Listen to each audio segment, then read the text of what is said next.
Bismillahirrahmanirrahim. Assalamualaikum warahmatullahi wabarakatuh.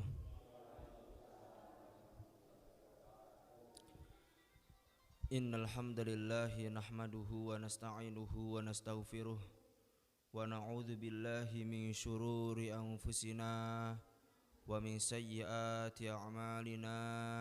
Man yahdihillahu fala mudhillalah wa man yudlil fala hadiyalah.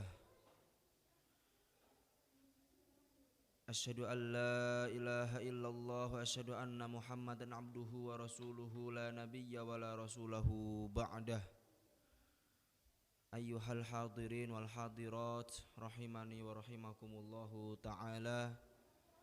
Nas'alullaha ta'ala an yamunna alaina bil ilmin nafi' wal ilmi Nas'alullaha ta'ala an yamunna alaina bil ilmin nafi'i wal amali salihi wa an yaftaha lana futuhal arifin wa yufaqihana fid din wa yarzuqana al ikhlas fil aqwali wal a'mal wa nas'alullaha ta'ala bil ilmin nafi' wal amali salih wa bir rizqi thayyib wa na'udzu billah min ilmin la yanfa' wa min qalbin la yakhsha' wa min nafsin la tashba' wa min du'ain la yusma'. Jamaah salat Isya yang dirahmati oleh Allah Subhanahu wa taala, marilah kita bersyukur kepada Allah Subhanahu wa taala yang telah memudahkan kita untuk bertolabul ilmi, yang telah memudahkan kita untuk meraih yang namanya hidayah, bahwa hidayah itu ibarat kata sinyal. Dados jenengan niku pun gadah modal aplikasi. Ibarat kata HP niki, Pak. HP itu wonten aplikasi WhatsApp, wonten aplikasi Facebook, wonten aplikasi YouTube dan lain sebagainya. Yang dimana aplikasi-aplikasi ini hanya bisa diakses itu dengan internet. Maka modal kita sebagai manusia, Allah berikan kita akal, Allah berikan kita mata, Allah berikan kita pendengaran, itu untuk, kalau pendengaran ya mendengarkan apa yang kita dengarkan, untuk melihat apa yang kita lihat, untuk berpikir apa yang mana yang baik dan mana yang buruk. Maka dengan modal itulah kita meraih yang namanya hidayah, ibarat kata sinyal. HP niku kok pengen diakses, niku butuh yang namanya kuota. Tumbas pulsa riyen ten nggone Mas Teguh. Niku kudu niku. Nek mboten tumbas pulsa, mboten ditumbasne kuota, niku nggih mboten gunane. Paling nggih guna niku nek ograngan ngurupne senter ngangge HP saged. Tapi nek jenengan ngangge aplikasi WhatsApp niku harus membeli kuota agar kita bisa meraih sinyal yang ibarat kata hidayah tadi. Maka kita bersyukur atas nikmat ini. Kemudian kita juga bersyukur atas nikmat yang Allah berikan, yaitu belajar. Nabi Muhammad SAW itu ku paring dawuh pesan suci niki ngeten, Pak. Dan kita harus percaya. Sebagai umatnya kita harus percaya. Man kharaja fi talabil ilmi fahuwa fi sabilillahi hatta yarji'a. Barang siapa sinten mawon yang Islam, dia keluar untuk thalabul ilmi fahuwa fi sabilillahi hatta yarji'a. Maka dia itu sedang berada di jalan Allah, dari mulai dia keluar pintu, keluar ngaji, ngaos, pengaosan, entah itu pengajian ilmu, entah itu pengajian Quran, apapun itu yang bentuknya kok pengajian yang menambah kedekatan kita kepada Allah, maka apa? Fahuwa fi sabilillah, maka itu dia sedang berada di jalan Allah, ditanggung oleh Gusti Allah.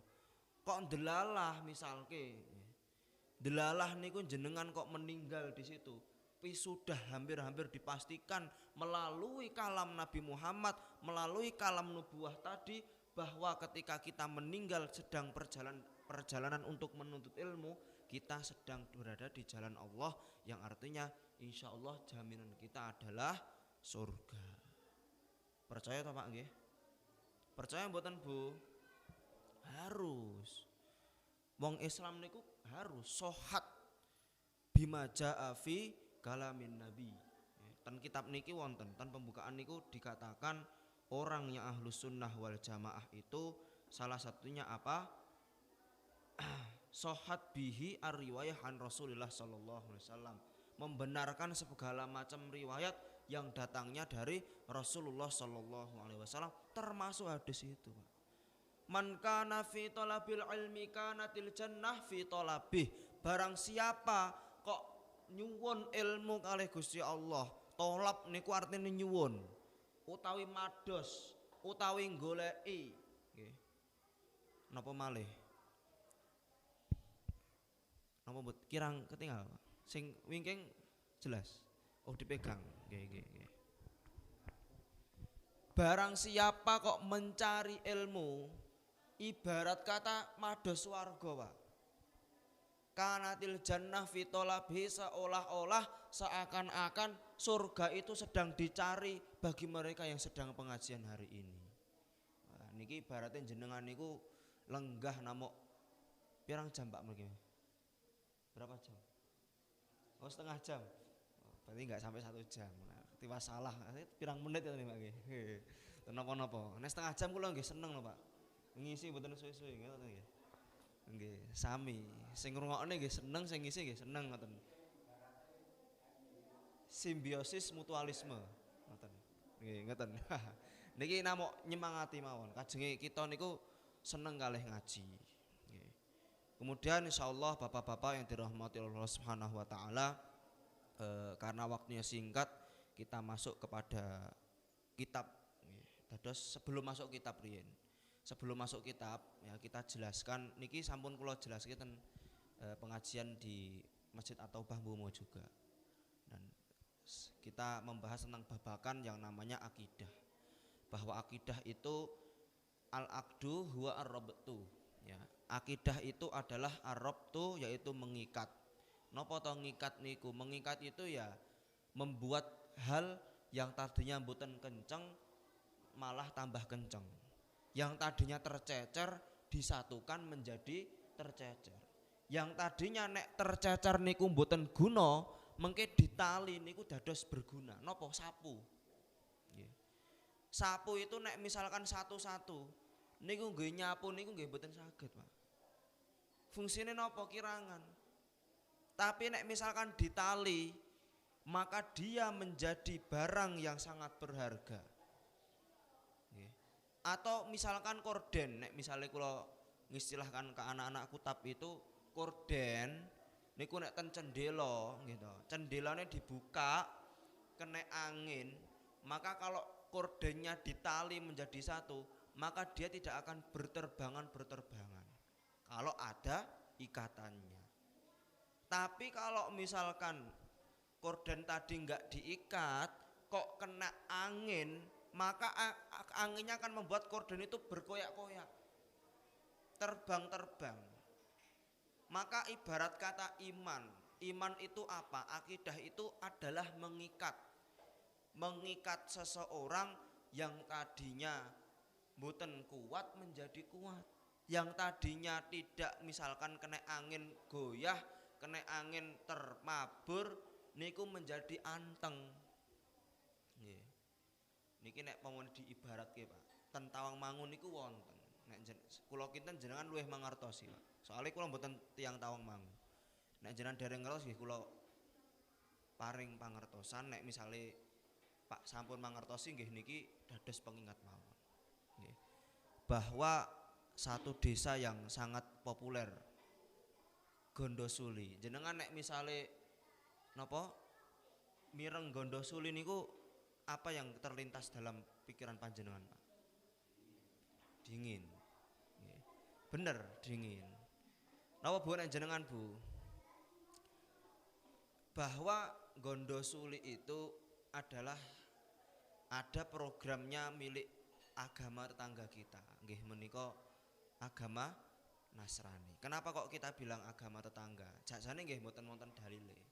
Tapi Nasrani itu adalah nggih nek dalile agama tetangga karena Nasrani itu adalah satu di antara 3 agama samawi. Karena mereka juga pernah punya nabi namanya Nabi Isa. Karena Nabi Isa itu dianggap suci, dianggap lahir mboten karena tidak memiliki bapak. Artinya apa? Ibuke Nabi Musa niku Maryam mboten pernah nikah, mboten pernah zina, tapi bisa hamil Nabi Isa. Maka karena itulah sebab itu Nasrani dia menganggap bahwa Isa itu adalah anaknya Tuhan. Makanya Isa itu Yesus. Nah, niku lho. Dados programe wong sing nyembah Nabi Isa itu salah satunya terjadi di Gondosuli, nggih menika kristenisasi. Kalau nate diceritani ngeten, Pak. Sing nyritani niki tiyang Blumbang. Nggih kula percaya mergane Blumbang niku namung tanggane Gondosuli. Diceritani niku orang-orang sana Kristen itu ketika waktunya untuk kristenisasi niku bocah-bocah alit-alit niku lho, Pak. Cah-cah cilik ngeten-ngeten niku niku dikasih hadiah, di mana hadiah itu nek misale dibanding nih kalih wong mitrai pas Idul Fitri niku tak kira mboten nonton setengah, Pak. Hadiahnya apa? Selain di situ ada amplop yang isinya 300.000, kemudian ada plastik yang isinya roti kongguan, isinya sirup marjan, pokoknya sembako apa mawon mlebet itu membuat orang itu bisa jadi nek ikatan imane mboten kiyat niku mlebet. Niku mlebet. Saestu, Pak. Ten Magelang terjadi seperti ini. Dan itulah yang namanya akidah adalah mengikat. Adapun yang akan kita bahas pada malam hari ini kita berkaitan dengan kitab yaitu I'tiqadu A'immatil Ahadits yang ditulis oleh Al-Imam Abu Bakrin Al-Ismaili, atau nama lengkap beliau adalah Abi Bakrin Ahmad bin Ibrahim bin Ismail Al-Ismaili. Jadi beliau adalah seorang ulama yang bermadzhab Syafi'i, dan Al-Hakim mengatakan pernah berkomentar terhadap beliau adalah syaikhul ahli hadis wal fikih. Dan ketika seorang ulama pernah mengatakan, pokoknya orang ini adalah sangat-sangat alim, sangat-sangat dihormati, dan beliau menuliskan satu kitab yang bernama I'tiqadi A'immatil Ahadits. Beliau itu suksesnya menjadi ulama. Niki insya Allah kita selesaikan malam ini dan kita buat singkat. Suksesnya menjadi ulama besar yang kemudian menjadi atau dijuluki syekhnya ahli hadis. Dados nek sampun di arani ahli hadis utawi ahli fikih niku spesialis, Pak.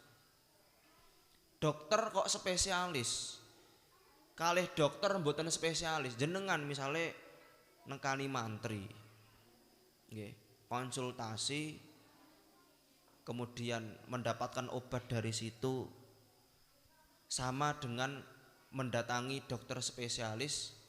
Konsultasi juga, konsultasi kemudian mendapatkan obat dari dokter spesialis, maka biaya yang dikeluarkan ma'ruf sudah diketahui akan berkali-kali lipat ketika kita nambah neten dokter spesialis. Tapi Imam Al-Ismaili ini merupakan gurune dokter. Maksudnya dokter tan agami, ahli hadis, ahli fikih, orang yang spesialis hadis lan spesialis fikih niku berguru kalih Imam Abu Bakar Al-Ismaili ini. Abu Bakar Al-Ismaili. Apa rahasia beliau? Rahasia beliau adalah ta'allumuhu fi sinnin mubakkir. Yang pertama, beliau memulai belajar di umur 6 tahun. Dan ini mungkin menjadi parenting juga, pendidikan bahwa kok kita pengen sukses, apapun itu, maka kita harus memulai pendidikan itu sejak dini. Ya, sebagaimana hari ini sudah kita dengar, kalau misalkan kita ingin menjadikan didikan pemimpin itu sejak dini, Pak. Muhammad Al-Fatih itu awet cilik niku pun dididik untuk menaklukkan benteng Konstantinopel niku sejak kecil. Bapaknya yang menyiapkan itu, orang tuanya yang menyiapkan itu. Ya.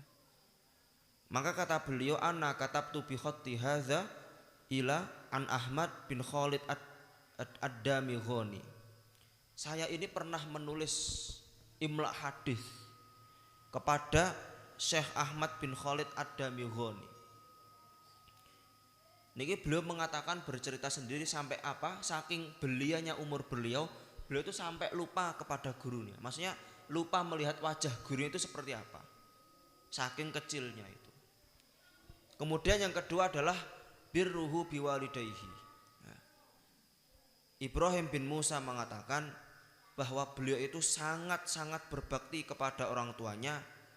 Karena Abu Bakar al-Ismaili barron biwalidayhi falahiqathu bibarokati du'aihima. Karena birrul biwalidaynya beliau, maka beliau mendapatkan keberkahan dari apa yang beliau perbuat. Dan ini yang harus kita garis bawahi, Pak. Kok orang pengen sukses itu harus berbakti kepada orang tua. Dan kalau misalkan jenengan pernah pun nate mendengar nasihat motivasi dari orang-orang kaya di dunia ini, mau itu misalkan ten Indonesia, sapa ta sing paling sugih nih kita Indonesia? Misalnya Raffi Ahmad lah misalnya.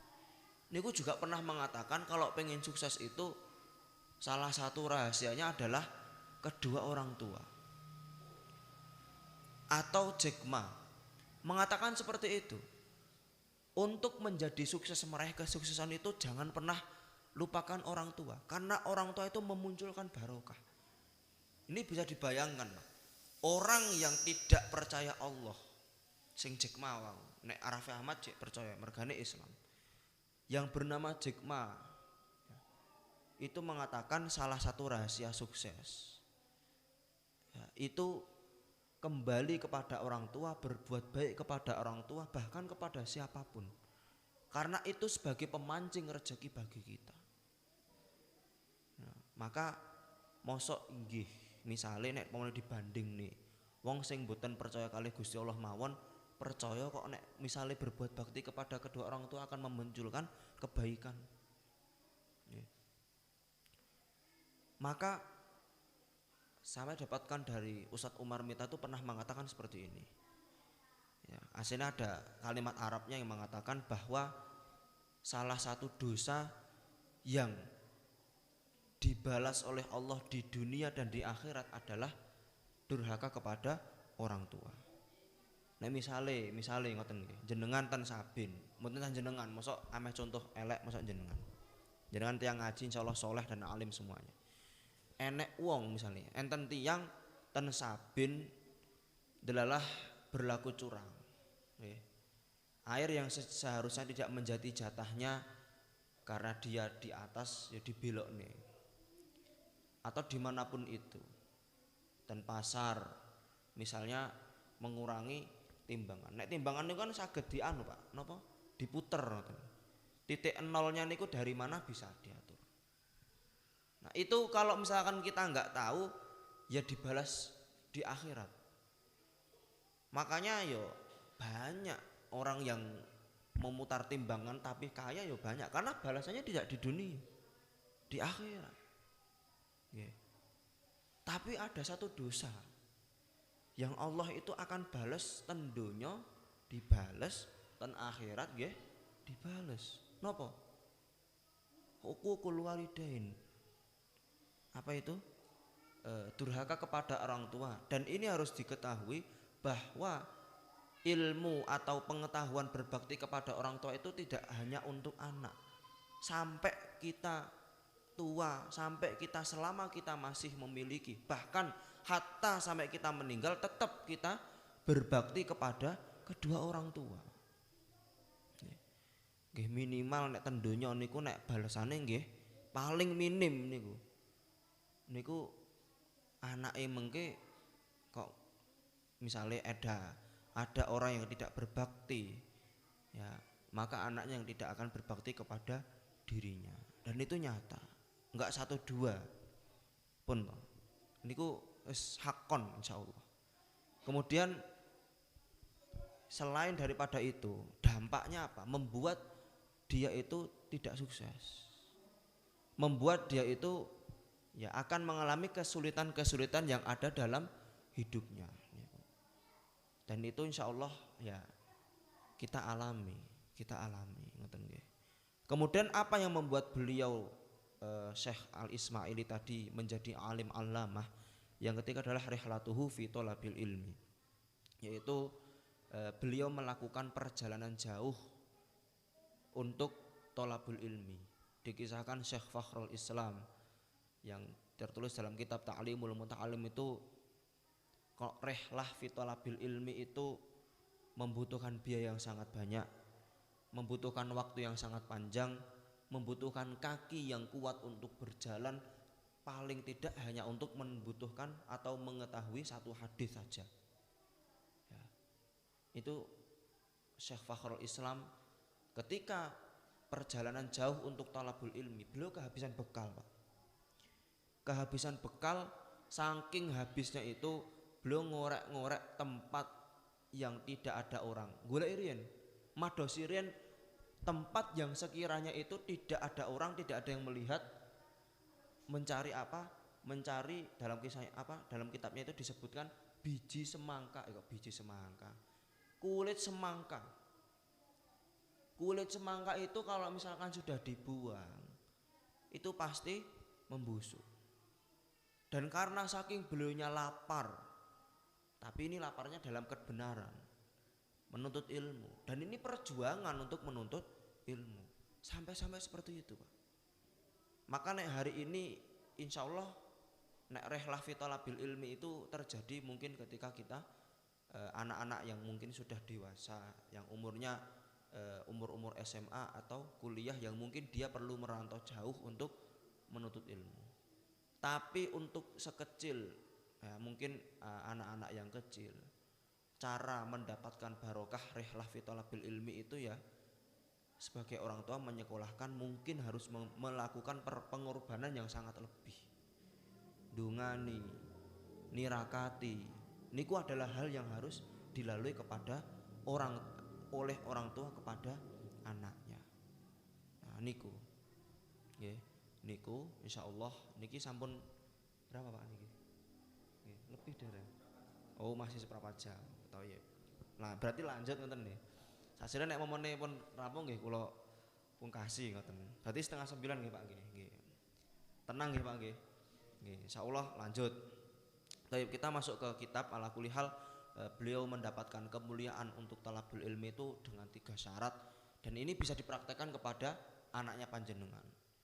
Atau apapun itu, mau itu bertolabul ilmi, mau itu jenengan pengen dadekne anak jenengan kiai, ustad utawi nopo mawon, ahli arsitek, niku belajarnya sejak kecil, sejak dini ya. Paling utama adalah tanamkan tauhid, tanamkan iman kepada anak, agar kelak misalnya jenengan gadah anak pas gede pinter niku sing boten pinter tapi keblinger, tapi pinter dan bermanfaat, pinter jauh dari kecurangan, pinter jauh dari menyesatkan. Nah itu harus kita doakan dan harus kita usahakan. Maka penanaman yang paling bagus ketika waktu kecil adalah penanaman adab, adalah penanaman iman, sebagaimana yang tertulis dalam kitab Simtul Iqyan.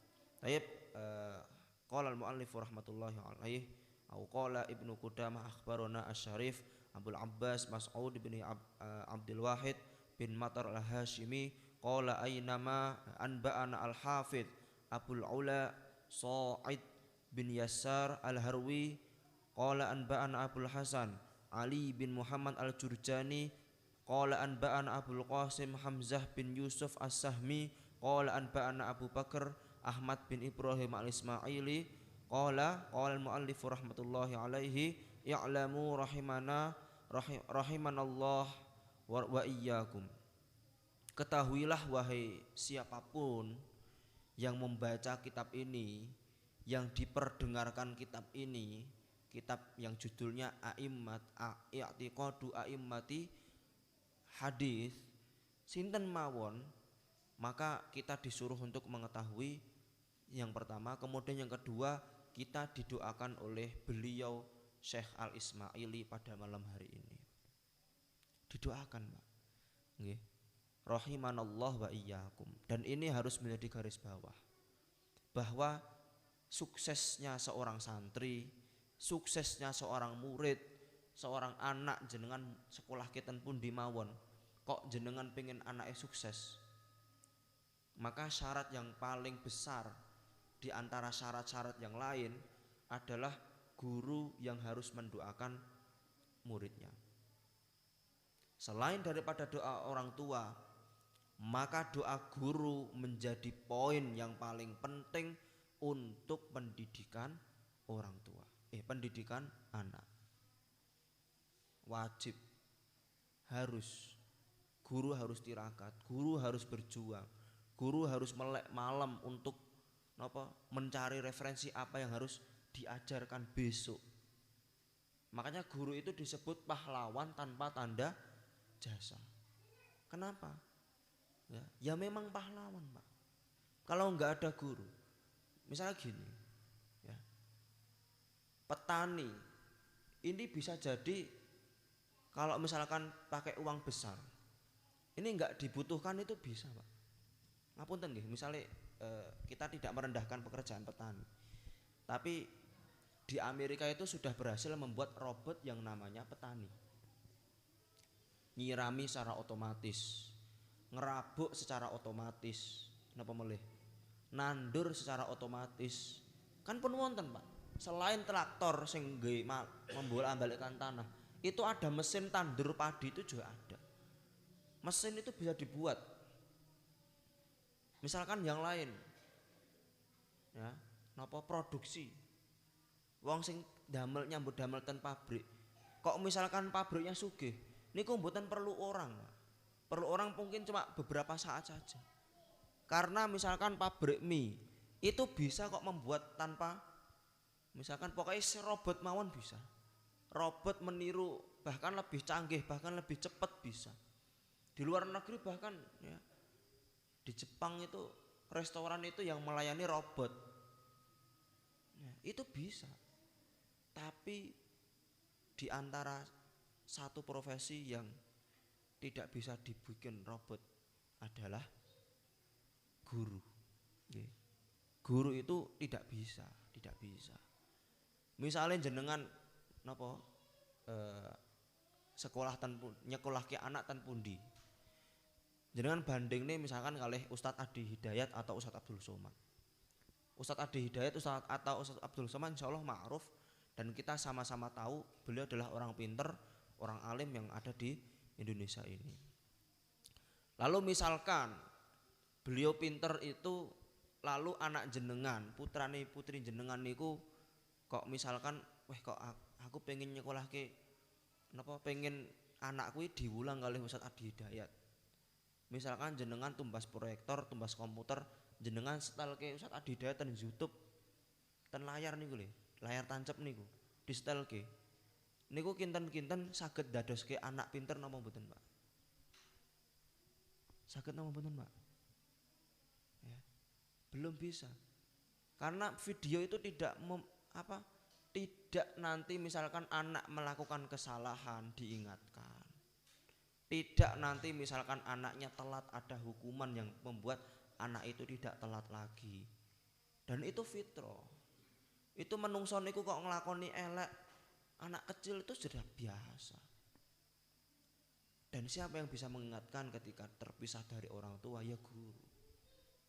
Maka guru adalah pahlawan tanpa tanda jasa. Kemudian kembali ke teks ini, bahwa teks tekstual yang ada di kitab ini menjelaskan bahwa guru yang bagus itu guru yang nanti akan mencetak generasi yang soleh, mencetak anak yang keren, anak yang alim, anak yang sukses apapun itu pekerjaannya, adalah guru yang siap mendoakan anak-anak muridnya.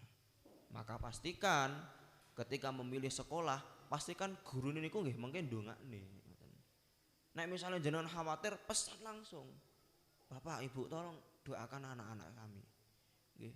Tolong doakan khusus anak saya, doakan ini. Itu boleh, Pak.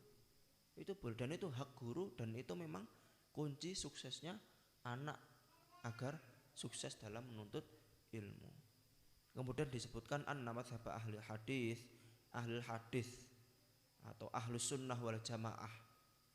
Hadis Nabi Muhammad sallallahu alaihi wasallam menyebutkan tentang ahlus sunnah wal jamaah. Iftaraqatil yahud ala ihda wa sab'ina firqatan fawahidatun fil jannah wa sab'ina fin nar wa iftaraqatan nasara ala ihthna wa sab'ina firqatan fawahidatun fil jannah wa ihda wa sab'ina fin nar wa iftaraqat ummati ala salasi wa sab'ina firqah fawahidatun fil jannah wa ithna wa sab'ina fin nar. Yang artinya Yahudi itu terpecah menjadi 71 golongan, yang satu itu masuk surga, yang lainnya masuk neraka. Siapa yang satu itu? Pengikutnya Nabi Musa. Kemudian Nasrani itu terpecah menjadi 72 golongan, yang satu masuk surga, yang lain masuk neraka. Siapa? Pengikutnya Nabi Isa. Kemudian yang iftaraqat ummati, kemudian umatku itu berpecah belah menjadi berapa? 73 golongan, maka satu yang masuk surga dan yang lainnya wallahu a'lam. Siapa? Kata sahabat, dan Nabi Muhammad menjawab, mereka adalah ahlus sunnah wal jamaah.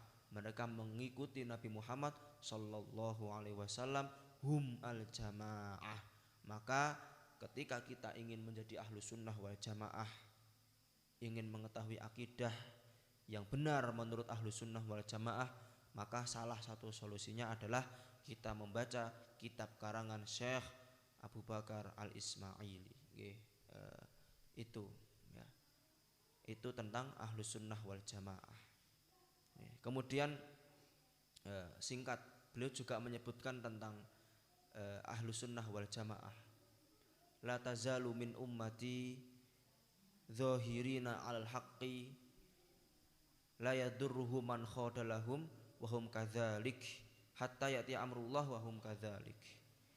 La tazalu min ummati, umatku yang tersisa yang bagus itu ada satu.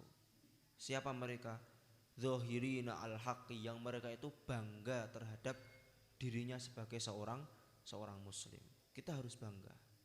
Kemudian yang kedua, kadang wong tiyang sing Kristen niku bangga kok, Pak. Nggih. Jangan nate mboten jalan-jalan kok ningali wong ngangge kalung salib. Pun nate, Pak. Sampun? Nggih. Kalung salib niku lho, dienggo jalan-jalan. Tapi mirisnya orang Islam malah malu terkadang.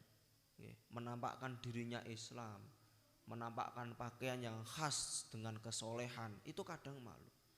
Maka yang namanya ahlus sunnah wal jamaah itu mereka yang tidak malu menampakkan agamanya, malu menampakkan kebenaran. Kemudian yang kedua adalah ini terakhir nih, la yadurruhu man khadalahum.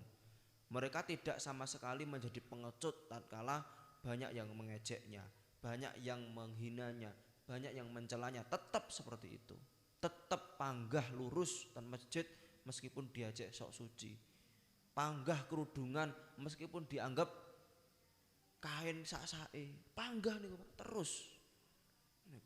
Kemudian yang ketiga adalah hatta ya'ti amrullah wa hum kadzalik. Mereka akan terus seperti itu sampai meninggal. Sampai Allah yang menyuruh mereka berhenti, mereka istiqomah dalam kebenaran, mereka istiqomah mengekuh jalan teguh, jalan yang tidak pernah goyah.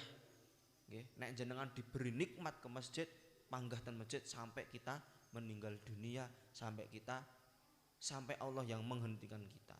Ngaji terus ngaji, beriman terus beriman, dan kita harus minta agar Allah mengistiqomahkan kita pada jalan yang mungkin berat bagi sebagian orang.